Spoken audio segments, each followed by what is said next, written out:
Hey folks, and thanks for joining us for ActualTech Media's weekly Roundup show, where myself and Scott Lowe, CEO at ActualTech Media, are going to talk about interesting things going on in the industry this week, and especially some of the topical things that are happening at ActualTech Media. So we're going to take some of the events and content that we're working with this week and do a little bit deeper discussion on those things, especially with you. So we hope that while we're going, you'll pop into the chat and ask questions. I've got that open, Scott's got that open, and we're going to hopefully do some of those questions as we go too.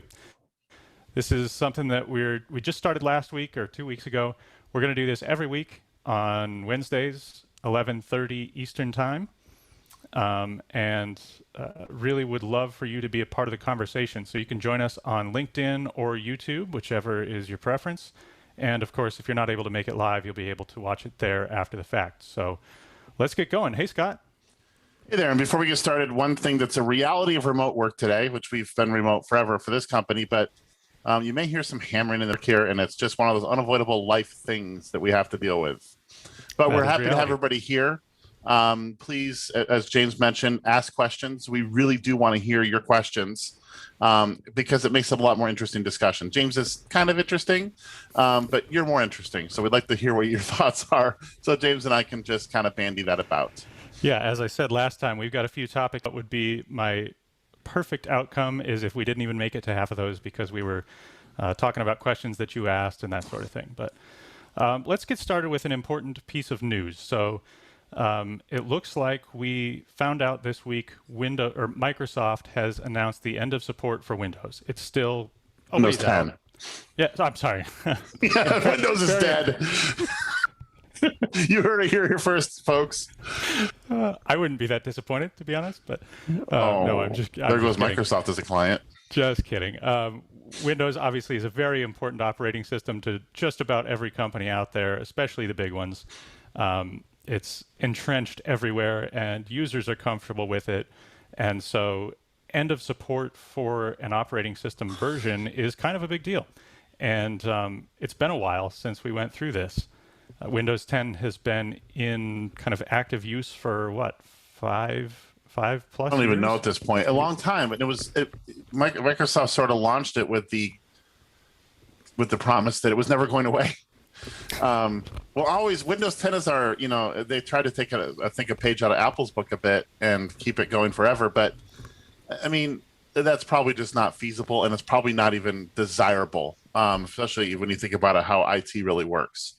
Those sort of hard version breaks are actually not bad things from a support perspective. So it creates a bit of a hassle from a migration perspective, but it's nice from a compatibility and all those angles that they're actually going to have a hard break so people can migrate.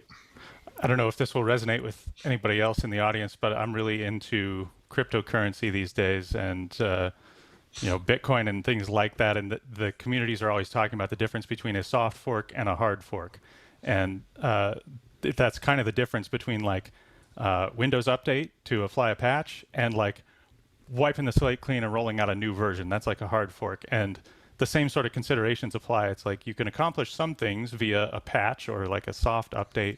Sometimes you have to just like do a wholesale move to the next big thing. And I guess it seems like that's kind of what Microsoft has decided here. There are some big changes that they're probably going to make that I require moving to a new thing. So, agreed. And they're actually, last night I saw leaks from Paul Thurrott on what Windows 11 might be looking like. And we don't even know if it's going to be called Windows 11. Maybe it is, maybe it isn't. But there's already there's already ISOs out there running around with this next major version of Windows that actually Paul this morning mentioned that it's essentially Windows 10 anyway. We're years away from the final sunsetting of support on Windows 10, so anything can change. But for now, he said it looks like Windows 10 with a fresh coat of paint, which is interesting. We've kind of seen that sort of thing before. It was like Vista, and then Windows 7 was a lot like Vista. Oh, except it didn't suck.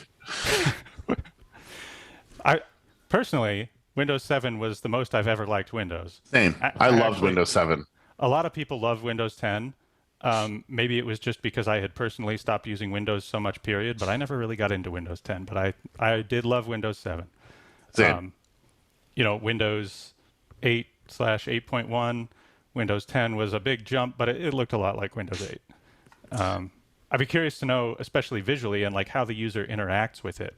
What are the big changes in this next one? You were saying you saw some screenshots of it looks almost Mac OS-y? To a point, and that was actually some complaints. I actually saw the leak first on Reddit, and Reddit, and it was basically people were complaining that Microsoft was stealing from Apple's playbook because the taskbar at the bottom of the screen is centered, and the start button is at the left-hand side of the taskbar. It's not over at the very lower left-hand corner anymore. And I'm kind of at a point where I don't think Microsoft is going to look at Mac OS and say, "Wow, people really like that. Let's not do that." Companies steal from each other all the time in those kinds of ideas, especially visual.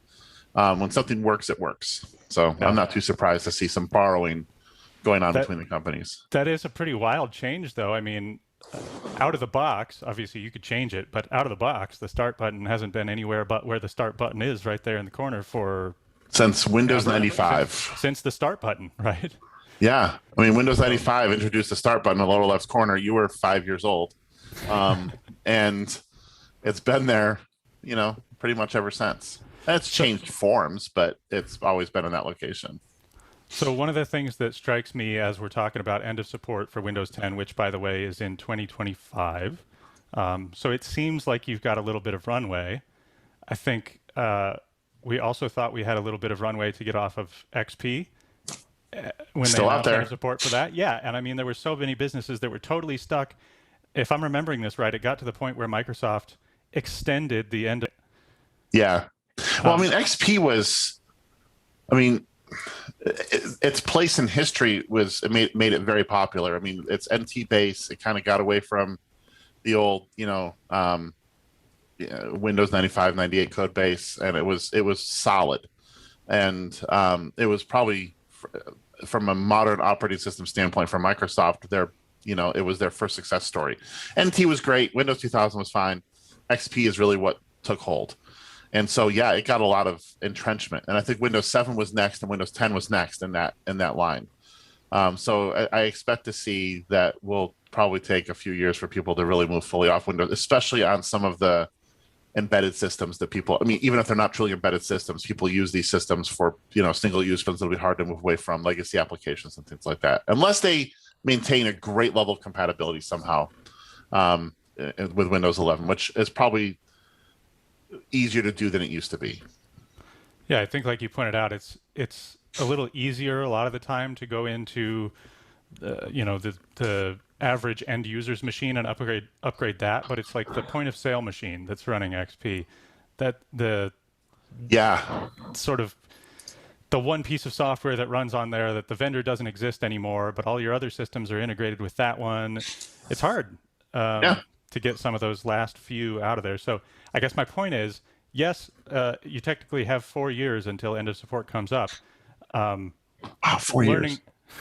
Learning, learning from the experience with moving off of XP and off of 7, you would be wise to get started sooner rather than later. That's my point. Yeah, if you're going to move, I mean, well, you're going to have to move. I mean, it's license agreements and all that stuff are going to ultimately force some kind of a change. But yeah, IT pros, decision makers, it's time to start thinking about what that. Obviously, we don't even really know what's going to succeed it yet, but it's going to be really important to understand. And this is probably one of those things where organizations should probably have these kind of migration plans at the ready at this point. I mean, it's kind of a routine thing, although I still seem to think Microsoft said this wasn't going to happen again when Windows 10 was released. But these kind of migrations are cyclical. So, you should have SOPs around this kind of stuff. You know what else is cyclical is architectures more broadly, and one that we saw is sort of centralized computing and then desktops Yeah. spread out, and then a lot of people in the last decade have decided to move back to a more central sort of paradigm where the desktop is a misnomer there, but the end user's machine is running in the data center, and they're connecting with a thin client on their desk or whatever. This comes at this need to migrate to a new operating system comes at an interesting time in It does. end user computing history, because at the same time as you might be looking at a new OS, you're also looking at, in many, many cases, a good portion of the workforce working from home or from anywhere. Maybe you tackle two things at once, and if you are considering building out sort of a VDI type of infrastructure instead, you build your new golden image on Windows 11 or Windows Next, whatever that is. Yeah. Could be an interesting time to tackle a project like that. Or you throw in the towel and just do Windows Virtual Desktop across the board. So, I mean, and just stop the madness on, and let basically the cyclical upgrade become Microsoft's problem, and you just put an end user, a thin client somewhere for people to access, whether it's hardware or software. There's those kinds of opportunities as well to sort of rethink the desktop computing paradigm, and see if it still makes sense, especially as you pointed out, as organizations were for some reason forced to go virtual last year, and as we see a lot of employees saying, when companies say, okay, it's time to come back to the office, employees are increasingly saying, yeah, maybe not. Yeah, I've kind of gotten used to this. I don't think Yeah. so. Yeah. So how they access their machine is one thing that's changing. Another is the sort of attack surface and all the different ways that a user and more broadly a company can be compromised. And so security and data protection are, some of the most pressing topics that IT folks are dealing with right now. There's I venture to say the attack surface is unprecedented. There are, in Oh many yeah, businesses, more ways than ever for a bad guy to get in. So this is something we're spending a lot of time thinking and talking about at Actual Tech Media. we are. In fact, let's talk about that attack surface for a minute and how people get into an organization. I mean, you know, when I started in IT in 1994, and then I mean, the internet was just this nascent thing, so it really wasn't as much of a concern. In fact, it wasn't a concern at all. We didn't think about attackers necessarily coming in from the outside like that. We did to a point, but not in any significant way.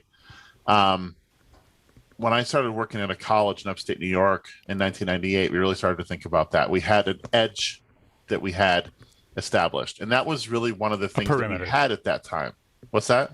A perimeter. We had a perimeter, exactly. And that perimeter was, I mean, it was physical. There was a place on campus where that perimeter happened, and everything behind that we wanted to protect. Everything outside of that we didn't care about.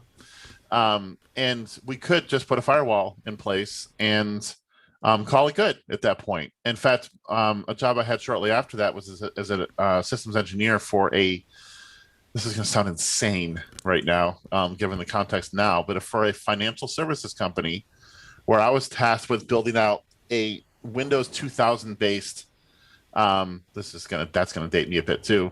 The company's first Windows 2000 based infrastructure with a few dozen servers, and it was intended to be sort of a white label service for customers to resell essentially financial data. I don't mean like private financial data. This is like stock market type data. And the VP of engineering at the time told me, you will not put a firewall in. We will not put a firewall in front of any of our systems. We had a whole Linux setup already, and I was building out the Windows environment. And when I asked why we wouldn't do that, he said, because it'll make you lazy. So I have to individually harden every server. And this was in the day before we had microsegmentation and all these other tools that we could use to help do that. So I had to do a lot of work. But we still had a perimeter, an edge we could deal with.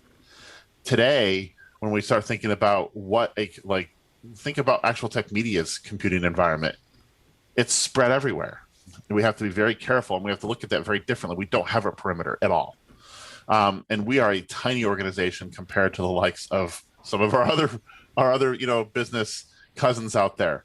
The attack potential is incredible, and the vectors by which bad guys can get their way into organizations is crazy.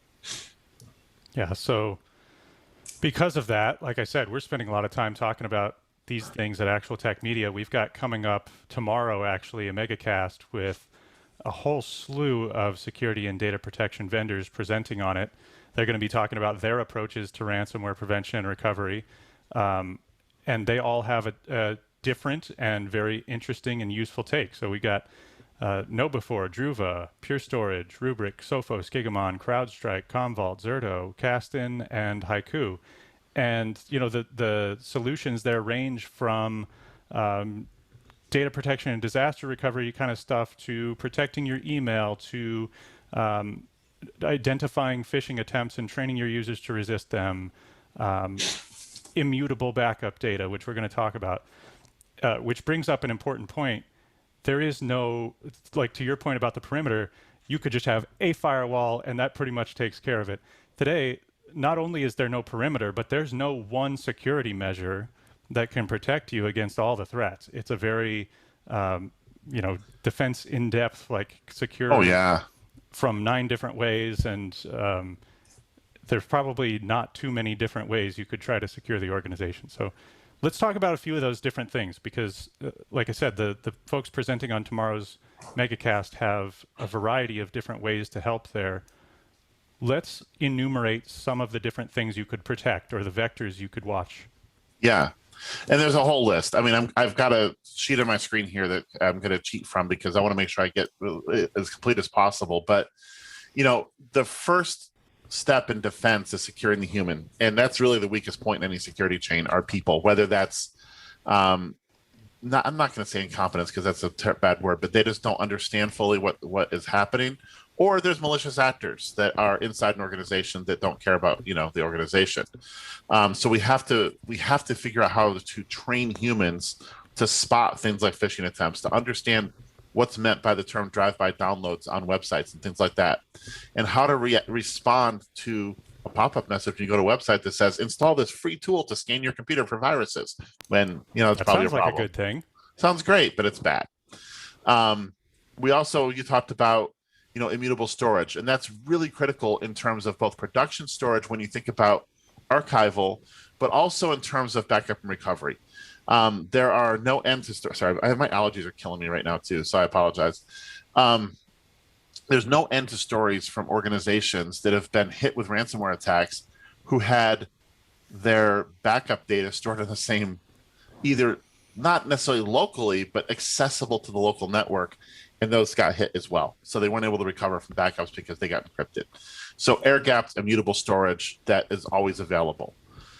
And the bad guys are looking for an outcome here. Oh, yeah. And so they're thinking about what are you doing to try and prevent them from getting what they want. And the first thing they do at this point is go look up, try and find your backups and encrypt those too. I mean, you got it. And they're onto that. Absolutely. Yeah, if they can get to them and change them, your backups are useless to you. And you need backup recovery tools with RTOs and RPOs that aren't 24 hours. I mean, back in the old days, 24 hours might have been fine. Today, 24 minutes is a problem. And again, where you can basically push button, get backup, and we get recovery in the event that you actually do get hit with a ransomware attack. But also even other things like monitoring tools that provide visibility so you can get a sense for when something nefarious might be going on the network. And that's one of the things we'll hear from Gigamon tomorrow when they're talking about how they help organizations protect themselves from ransomware. But there's other things that we need to think about too in terms of ransomware. This is strategies that include things like microsegmentation to limit potential spread of ransomware if a bad guy does manage to make their way into the network. A robust patching strategy, like we went back to Windows. We know what Patch Tuesday means. Well, that's pretty important, and that closes potential holes that are vectors that the bad guys use to gain further penetration into a network once they've found a foothold. And things like talking about zero trust security principles, which is an increasingly common way that organizations are approaching security, so that people have access to only what they absolutely need to do their jobs. And that is also not from just a data leakage standpoint potential, but if they are compromised, it limits the potential damage that the attacker can do because the account is so limited. So yeah, there's a lot. I mean, ransomware defense is a seriously layered strategy at this point. We got a question here from somebody watching. You mentioned 24-hour RTOs being reasonable at one point, not anymore. For just kind of I know this is a hard question. A tough one. It's a hard question to answer. But what are you hearing about what organizations would like today in a lot of cases? Is it to 5 minutes or like 4 hours or? Yeah, I mean, obviously, the RTO and RPO are essentially risk management. Risk management includes things like insurance. You pay an appropriate level of insurance based on what your business risk is. And RPO and RTO aren't any different. The closer you try to get those to zero, the more complex and expensive it becomes. Now, it's gotten a lot better. I mean, it used to be just out of line to even try to get to a 0-minute RPO. You can actually get pretty close to that these days. We see a lot of solutions that have even things like 5 and 15-minute RTO, or I should say RPO at least. RTO could take it's a little bit more fungible, but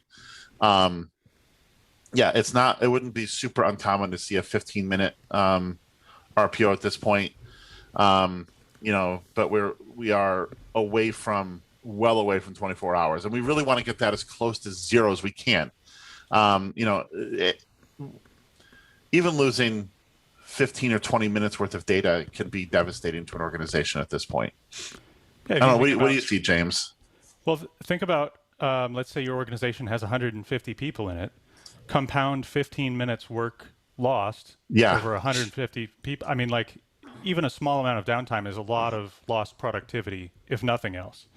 I think there's really an important thing to think about here, though, which is it's what are your business requirements, which you just touched on, but be careful not to paint yourself into a corner with that without also looking at what is really reasonably achievable, because you might say, yeah, if we're down for anything less than 6 hours, I don't think that's going to cause us a problem. But we see lots of folks who we're being briefed by today who, for not more money, can offer 5-minute RTO in a lot of Yeah. cases, or like seconds, because we're able to do really neat things today, especially with storage, where they might say, click a button, and I'm way oversimplifying this, but click a button and swing over the pointer for that volume to snapshot that's stored immutably from yesterday, and it's a metadata update, and you're running on that volume, and you could be back online in a mere moment. And even if 6 hours is good enough for you, if you knew that existed, you might rather have that. Well, even take a look at like what Zerto released last year or the year before, around with the journaling mechanism that basically provides any point in time recovery, and it does it in a pretty cost effective way, right? Especially compared to what it used to take to do that kind of stuff. And they're not the only ones that are able to do that at this point. There's a lot of other organizations that can do that sort of deep level journaling where you can get very robust and granular point in time recovery that wasn't possible in the days of tape, for example. Yeah, and a lot of it's achieved a a combination of methods, snapshots and backups and archives, all working together to tell the story. You bring up another good point, which is that something we have today much more than we have in the past is tell the tool what you want and get it. Whereas you had to maybe completely re-architect to change your RPO and RTO in the past. In a lot of cases today, you could say, okay, our business requirements have changed. Let's just turn some retention dials, and we're meeting the new requirements now. Yeah, maybe we consume some more storage or less or whatever, but it's just turning some knobs in the software, and you can change your RPO and RTO. In fact, even it wasn't a backup, so I can't remember the name of the company we talked to recently, that basically you could turn a knob and change the level of granularity of how much data you were storing and how long. And it didn't take any hardware updates unless you wanted to do something that was so robust that it required more storage capacity. But it was just basically turn a software knob, and you could determine what kind of granularity you wanted in terms of the data fidelity. And that's or data resolution, maybe is a better word. So yeah, and we're able to do the same thing with RTO, RPO, and getting that down to close to zero these days is not uncommon. We do see 15-minute guarantees all over the place from lots of vendors today, but they're able to do even better, which is, especially in the world we're in, is pretty critical. A 15-minute outage across an organization can wreak chaos for days, and that's. I kind of think about that as like a train analogy. I was talking to someone who was a locomotive engineer or planner or something like that, logistics, and they said that basically a 15-minute disruption anywhere in the country on a single train line can result in weeks of backups because things are scheduled so tightly. Organizations are the same way. A minimal disruption can create maximal havoc.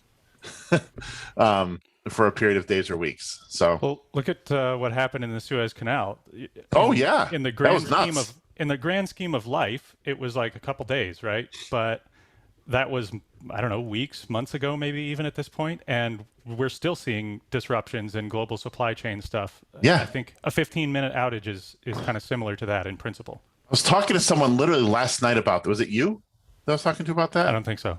Okay, I can't remember who I was talking to. We were actually talking about the Suez Canal, and the reason we were talking about it, no, it wasn't you. I can't remember who it was because their business is still being impacted because of what happened in the Suez Canal. They can't get materials that they need because they're still trying to get everything through that was supposed to go through. So it's amazing how what looks, I mean, a single point of failure anywhere, whether it's in your backup and recovery, whether it's on a train track or whether it's in the Suez Canal, can have pretty devastating effects. I think the moral of the story here is we need to build a carpool lane in the Suez Canal so that we can go around the obstruction next time. Did I hear that they're actually going to widen the Suez Canal now? And I'm not joking. I don't know. I did hear something about that. So I would feel on relatively solid ground saying that email is one of the top couple, if not the top attack vector that businesses get compromised because of today. So next week, we're running an EcoCast that specifically focuses on that aspect of security. We're talking about securing and protecting email services. We'll have presentations from KnowBe4, Duo Security, and Druva. And again, different angles on, which are all very important, by the way, on how to keep your email secure. Let's talk a little bit about what it takes to secure email and maybe some of the things you may not have thought of when it comes to email. Yeah, I mean, I go back to the number one issue being the person. And again, that's not a slam on users because I'm not one of those IT folks that thinks users are stupid, but they just have a different set of skills. And KnowBe4's participation in these events is critical. They bring a level of awareness to this sort of topic that others sorry, allergies, man. Others, don't. It's the first line of defense, and helping people understand what it means, what they should be looking for as far as red flags when they look at it. I almost fell victim to one this morning, literally. And it's a stupid reason. My cat was blocking part of the screen, so I couldn't see the email address clearly. And I almost hit reply until she moved. And then I was like, oh, hey, that's not going to work. Well, I'm glad you didn't. But, yeah, me too. But that brings up a good point, which is that like even those of us who do know what to watch for can fall victim to one of those. And so it's not only about educating people, but keeping it top of mind because what helps me the most is just a regular reminder, hey, this one was a test, but the next one might not be, and you should be thinking about this. Yeah, and it also means that I think organizations especially need to think about different communication channels for some sensitive things. Like the one this morning was basically a quote unquote employees emailing me asking to have their paycheck directed to a different bank account. And that's a super common thing, right? I mean, people do it, but also the bad guys know people do it. Just don't do that via email. In fact, one organization in the town I work in, you must actually submit a paper form because they fell victim to this more than once. And so it's, they fell back to got to submit a piece of paper. Now, for us, I could see us using Teams or Slack or something so that it's not publicly accessible. You can't email Teams and Slack easily anyway. And it's just some of these routine things, get it out of email, get it somewhere else so that, when a request like that does come in email, it's probably not legit. So another thing that comes up when you're talking about protecting email is retention, backups, compliance, all that kind of stuff. And we've been talking about this for years, and we still see when we survey the broader population a misunderstanding about what is and isn't guaranteed especially when you're using email service like Google, whatever it is, Google Apps, Google for Business. Or Microsoft 365. Or Microsoft 365. There's still way too much misunderstanding about what you get and what you don't. Can you touch on that a little bit? Yeah, I mean, my understanding is Office 365 provides 30 days of basically if you accidentally deleted a message, you can get it back. And Microsoft will do some level of recovery if they have a service issue. Most likely, but I don't know if that's even guaranteed. But if you want archive beyond 30 days, you have to have a third-party backup. And that's just not optional anymore. Even with Microsoft 365, I participate in an IT group on Facebook, and the topic of backing up Microsoft 365 came up in the last few weeks. And not an insignificant number of them said, I don't have to worry about that because I'm on Microsoft 365. and they got roasted by other people, but because that's just how it goes in those groups. IT folks are And so nice to each other. I know it's a beautiful world, and they really did think that they didn't have to back up Microsoft 365. Now, technically, you don't have to, but Microsoft makes it pretty clear that it's your data. Like, we're kind of doing something with it right now, but if you lose it, well, okay. I would say that's starting to change a little bit.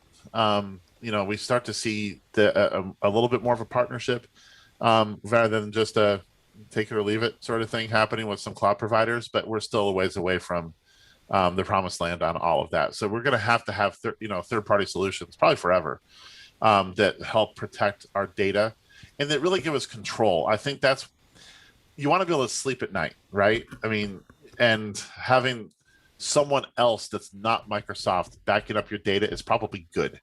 Right. So if Microsoft's compromised and something really bad does happen, which it was unlikely, I mean, for the whole company, but still possible. So having someone else handling the data is probably not a bad thing.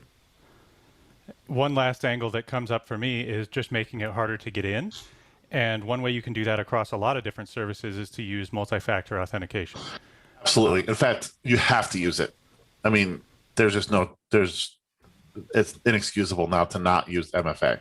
Yeah, at this point, if you value the security of that service and they make it available, you should be using it. Yes. One of the things that really disappoints me is if you look at a lot of SaaS offerings, MFA is in higher tier plans. So I think SaaS vendors should do their part and make MFA a standard feature across the board, not try to if the only thing you do is MFA, you got to pay for an enterprise level plan. That's not a good strategy anymore, in my book. So for both of these events we've talked about, the MegaCast tomorrow and the EcoCast next week, we'd love if you would join us for those events. You can head over to events.actualtechmedia.com to get registered for those. Quick sign up there, and you'll be on the attendee list. So we'd love to have you join us. There is another question. Is it realistic to have a real air gap totally offline backups these days?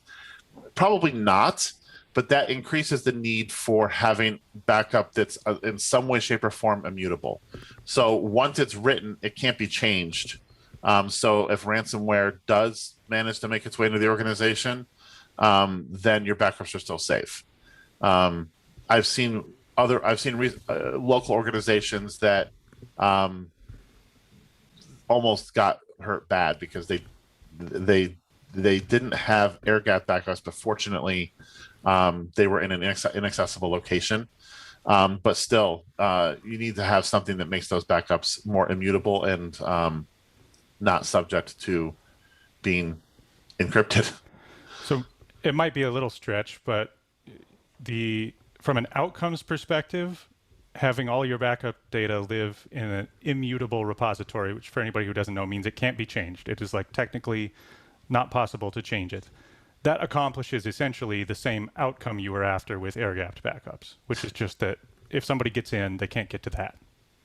Yeah, I mean, air-gapped is still better because, I mean, immutable... Then they actually can't. You could at least still pound away on an immutable thing and like try. Yeah, the you can try. If it's air-gapped, you can't. Right. But I mean, honestly, these days, air-gapped is, to your point, it's really tough to probably air-gap something unless you're actually offloading the tape or something like that, or offline disk or whatever. And then you go back to the RTO conversation, and it's like, well, if it is air-gapped and it's on a tape inside of a mountain, what does your RTO look like when you have to get somebody to drive it over from the mountain before you can restore from it? Right. It's all trade-offs. Yeah, there is. It is. And it kind of goes back to that whole risk management strategy that we talked about earlier in the show. It's really important to look at what your business requirements are, and that's really going to dictate what solution you need on the back end. Whether tape is not going to work for people anymore, but what it looks like, and even cloud, because a cloud recovery can take a while. I mean, there's only so much bandwidth to go around. Right. So you got to look at other solutions now that can make sure you get your data back quickly. So that's the events. Again, events.actualtechmedia.com. Continuing the theme of backup and recovery, especially, wanted to touch on and make everybody watching aware of a new Gorilla Guide that we've published with in partnership with Zerto, who, Scott, you mentioned a few minutes ago, about continuous backup and recovery. And this kind of dives into what you were talking about, where backup and recovery, I'm not coming up with the word I want, but it's today more fluid, and it doesn't have to be so rigid either. You can get your backups from last night or the night before. With The granularity or the like you said, resolution of the backup data is finer, and you could say backup from 10 minutes ago or 12 minutes ago, if that's what you want and you want to pay for, or it could be from 20 minutes ago or 40 minutes ago, if that's what you want and pay for. So this Gorilla Guide from Zerto kind of digs into what are the new ways we should be thinking about RTO and RPO and how to actually enable that, immutability, those sorts of things. Yeah, it's a good book. And I know I'm biased, but I actually do think it's a good book. And this topic is critically important. And Zerto is doing some really cool stuff. I mean, their continuous backup recovery tool is incredible.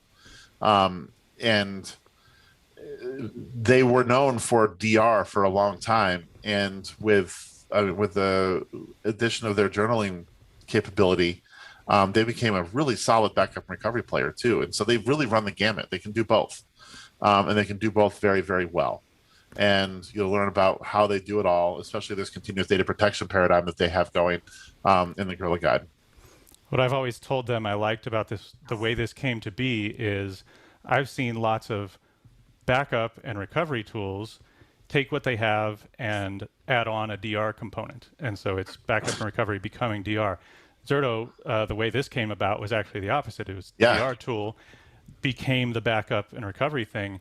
And you know, it all depends on what your desired outcomes are, but I really like the way the especially really low RTO kind of DR outcomes people were after. You get to benefit from that now when it comes to backup and recovery because of Zerto's journaling technology, like you said. So great book. Would recommend that anybody who's thinking about especially backup and recovery in your organization take a peek at this. That's available for you for free over at gorilla.guide. So head over to gorilla.guide, not just for this book, but for the whole library of Gorilla Guides. Those are all free and available. And while you're there, make sure and sign up for the Gorilla Guide Book Club, which is basically a list that we will message when a new Gorilla Guide comes out and let you know about it so that you don't miss anything. We're publishing new Gorilla Guides all the time, and we'd love to send those to you when they're available. Again, yeah, we've got way over 100 out in the market now. I don't even know anymore. Yeah, I don't know the exact number. 150 either, maybe, which is great. So there's lots of good content. Yep. And we should also remind people that if you want to see more of James's cow wall, you should tune in every week. You know, when we moved in here, I was like, first thing to go is the cow wallpaper. And now that we've been here for 6 months, I'm like, I don't know, I'm kind of used to it. I think it can stay. Sure. So on the subject of tuning in every week to see my cow wallpaper, 11:30 Eastern Time, Scott and I will be back here talking about it again. We'd love for you to join us live and ask questions. I really appreciated the couple of questions that we got to talk through this week, and I hope you'll join us next week and ask yours. Remember to go over to events.actualtechmedia.com to sign up for the upcoming events, both the two we talked about and a whole bunch more. We've got at least a handful going on every single week, and we'd love to have you. Also go to gorilla.guide to get a copy of any Gorilla Guide from the library for free. And please join us next week live, 11:30 Eastern Time on LinkedIn or YouTube. Scott, I had a little bit of fun with you today. I hope it's more fun next week. See ya. Thank you very much, everybody. Thanks, everybody, for joining.